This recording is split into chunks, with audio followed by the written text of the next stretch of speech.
You might want to watch this if you think perfectionism can only be managed, and why I believe that it can actually be resolved.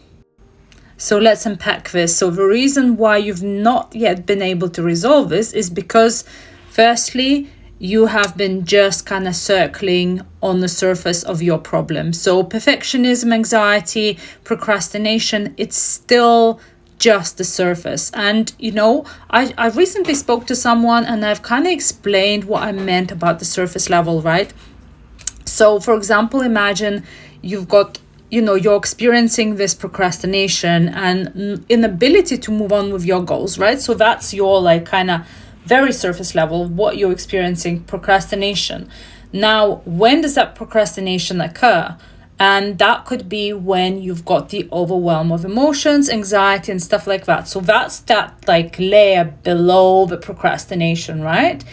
And then when you think like, okay, so why did this occur? And you think, all right, so this could be perfectionism, right? And because you were trying to make everything perfect, you ran out of time.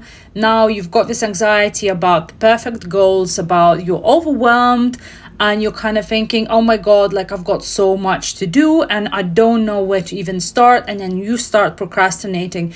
And that actually was triggered by, all of that willingness or wish to actually make things perfect.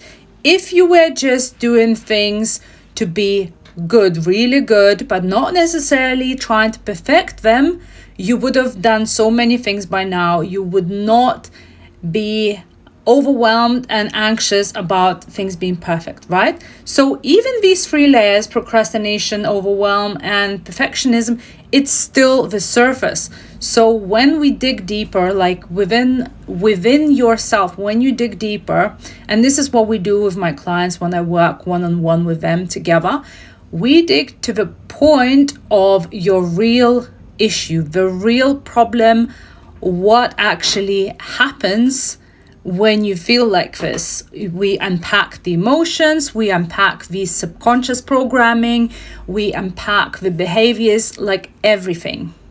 So once we get to the real issue, to the real root of your perfectionism, and once this is resolved, what is there to keep the perfectionism?